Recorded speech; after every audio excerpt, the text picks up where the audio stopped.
berseru kudus pada hari ini, biarkanlah kami, hati kami bisa siap untuk mendengarkan firman-Mu. Karena kami firman-Mu ini jadi berkat bagi orang-orang yang mendengarkan. Biar Tuhan berkati seluruh kami dua sana yang belum bisa mendengarkan renungan pada pagi hari ini. Biarlah mereka akan mendapatkan waktu untuk mendengarkan renungan firman Tuhan. Kami bersyukur, haleluya, amin. Pada hari ini saya akan menyampaikan renungan firman Tuhan yang bertema jangan kompromi dengan dosa. Nah, untuk firman Tuhan pada pagi hari ini saya mengambil ayat utama kita, yaitu di Roma 12 pasal 12 ayat yang kedua. Oke. Yang berbunyi, janganlah kamu menjadi serupa dengan dunia ini, tetapi berubahlah oleh pembaruan budimu, sehingga kamu dapat membedakan mana kehendak Allah, apa yang baik, yang berkenan kepada Allah dan yang sempurna. Nah, pada hari ini adalah kita belajar untuk jangan kompromi dengan dosa atau jangan menjadi serupa dengan dunia ini. Mungkin apa sih yang menjadi jangan menjadi serupa dengan dunia ini? Poin yang pertama. Nah, mari kita juga buka di ayat pendukung kita di dalam Efesus 4 ayat yang kedua. Efesus 4 ayat kedua yang berbunyi, yaitu bahwa kamu berhubungan dengan kehidupan kami yang dahulu harus meninggalkan manusia lama yang menemui kebinasaannya oleh nafsunya yang menyesatkan. Nah, apa sih ini dari ayat itu? Nah, karena kita telah menerima Yesus sebagai Tuhan kita, Juru Selamat kita. Nah, kita telah meninggalkan, otomatis kita telah meninggalkan hidup kita yang lama, sehingga kita menjadi hidup yang baru, menjadi ciptaan yang baru. Nah,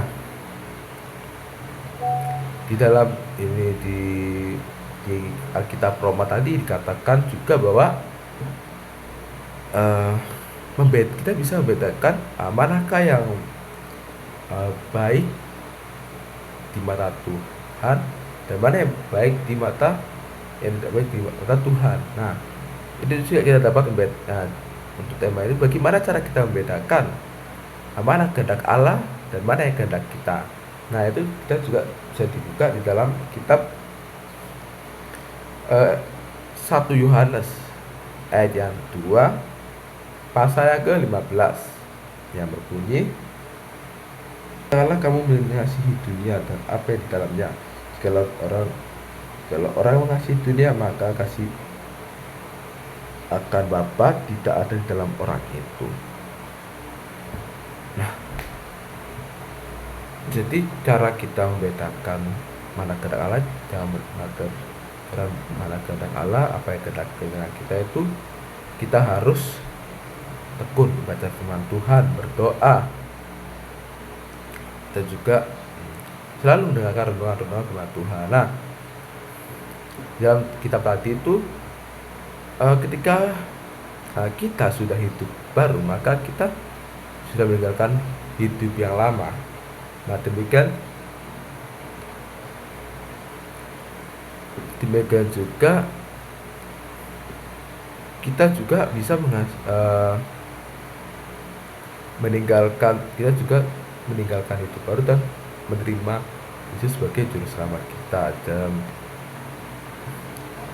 Nah, jangan serupa dengan dunia ini. Apa sih contoh mungkin bentuk dari bagi orang yang percaya untuk tidak mengikuti pada orang hidup yang lama, seperti contoh mencontoh soal saat ujian ulangan. Yang kedua, tidak menghargai perbedaan, contoh ras, etnis, gender. Nah, yang ketiga, mungkin hal kecil mungkin seperti berbohong, mencuri. Nah, juga ada contoh lain seperti tadi, apa sih, gimana sih cara kita membedakan mana kehendak Allah dan mana kehendak kita ya. Cara mengetahui ya itu tadi, seperti kita mendengar renungan, baca firman Tuhan, berdoa. Nah itu kita bisa uh, mengetahui mana kehendak Allah dan mana kehendak Tuhan. Nah, terima kasih. Sebelum itu mari kita uh, berdoa. Si Tuhan Yesus, kiranya firman Tuhan pada pagi hari ini bisa jadi pembelajaran bagi kami, yaitu jangan serupa dengan dunia ini, karena kita telah menjadi hidup baru, karena kami telah menerima Engkau dengan diri kami. Kami sudah tidak ingin berkompromi dengan dosa, karena mungkin banyak sekali dosa-dosa yang kami alami, sehingga mungkin kami tidak kuat, tapi kami tahu Engkau selalu ada di dalam hidup kami. Engkau selalu membantu kami dalam proses uh, yang kami alami. Untuk syukur yang berkati kami dengan kekuatan, agar kami bisa menjalani kehidupan kami dengan baik. Kami bersyukur. Haleluya. Amin.